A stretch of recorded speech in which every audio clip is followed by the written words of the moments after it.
பாவ அறிக்கையும் மன்றாட்டும். பாவ அறிக்கை.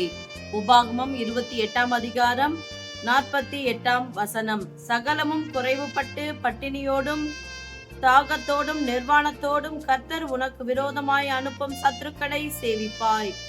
அவர்கள் உன்னை அழித்து தீரும் மட்டும் இருப்பு நுகத்தடியை உன் கழுத்தின் மேல் போடுவார்கள். ஆமென். பிரியமானவர்களே, இந்த வார்த்தைகள்லாம் கேட்கும்போது ஒரு பயமும் நடுக்கமும் வருது இல்லையா? இது எதிர் நிமித்தமாய் வந்தது. நேற்று நம்ம பார்த்தோம், நன்றி செலுத்தாம போறதுனால வர சாபம் என்று பார்த்தோம். அதாவது ஐஸ்வர்யம் பெருகுகிறதுனால எல்லாரும் கர்த்தரையே மறந்துடுவாங்க. அந்த மிகுதியான சந்தோஷத்துல அந்த நேரத்துல பார்த்தீங்கன்னா, ஆண்டவருக்கு செய்ய வேண்டிய நன்றியை செய்யாம அவரை மறந்து அவருக்கு விரோதமான பாவங்களை செய்ய தொடங்கி விடுவாங்க. அதனால்தான் ஆண்டவர் சிலருக்கெல்லாம் ஆசீர்வாதம் கொடுக்கவே ரொம்ப யோசிப்பார். அதே நிலையில ஏன் வச்சுட்டு இருக்காருன்னு சிலர் யோசிச்சுட்டு இருப்பாங்க. ஏன் என் லைஃப்ல முன்னேற்றம் இல்லை, ஏன் நான் இப்படி இருக்கேன் அப்படின்னு நினைப்பாங்க. ஐஸ்வர்யம் வந்த பிறகு பார்த்தீங்கன்னா அவங்க கம்ப்ளீட்டா மாறிடுவாங்க. அப்படிப்பட்டவங்களுக்கு நன்றி அறிதல் இல்லாதவர்கள், நன்றி மறக்கிறவர்கள், அப்பா எடுத்துக்காதீங்க, நன்றி கெட்டவங்கன்னு சொல்லுவாங்க.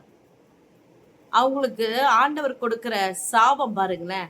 சரியான நேரத்துல அந்த ஆசீர்வாதத்தை கையில வாங்கின உடனே அவருக்கு, ஆண்டவரே இது நீங்க கொடுத்தது, இந்த பலனை நீங்க தந்தீங்க, இந்த ஐஸ்வர்யத்தை சம்பாதிக்க ஞானத்தை நீங்க தந்தீங்கன்னு சொல்லி அதை கையில வாங்கின உடனே ஆண்டவருக்கு நன்றி செலுத்தணும். அதை மறந்து சுய இச்சையின்படி வாழ்ந்து அவரை துக்கப்படுத்துகிறவர்களுக்கு வரும் சாபம் இது பாருங்க.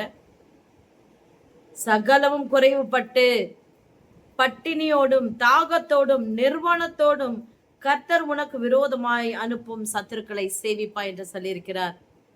அவருக்கு நாம் உண்மை உள்ளவர்களாய் இல்லாமல் அதாவது உண்மையற்றவர்களாய் இருக்கும் பொழுது வருகிற சாபம் என்று இதில் பார்க்கிறோம். பட்டினியோடும் பசியோடும் நிர்வாணத்தோடும் வெளியே சொல்ல முடியாத பாரங்களோடு வாழ்ந்து கொண்டிருக்கிறோம். ஆனால் சிந்தித்து பார்க்கலாமா? ஏதோ ஒரு எல்லையில ஆண்டவரை நான் துக்கப்படுத்தியிருக்கேன், அதிகமா அவரை நான் வேதனைப்படுத்தியிருக்கேன், அது நிமித்தமா தான் அது வந்திருக்குன்னு சிந்திச்சு பார்த்து நம்முடைய தவறுகளை சீர் செய்து கொள்வோமா? ஆண்டவர்கிட்ட பாவ அறிக்கை செய்வோம். கர்த்தர் நமக்கு இரக்கம் செய்ய வல்லவராய் இருக்கிறார். எப்பொழுது பாவ அறிக்கை செய்வோம்.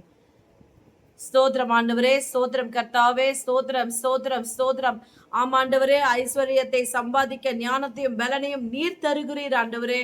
அப்பா, எந்தெந்த எல்லைகளிலே நீர் கொடுத்த ஆசீர்வாதத்தை உம்முடைய நாம மகிமைக்கென்று ஆண்டவரே நடத்த நாங்கள் மறந்து போனோமோ, அதை அறிக்கை செய்ய மறந்தோமோ, தயவாயங்களை மன்னியும். அதை நிமித்தமாய் வந்த எல்லா சாபத்திலிருந்தும் கர்த்தர்களை தூக்கி எடுக்க வேண்டுமாய் ஜெபிக்கிறோம் ஆண்டவரே.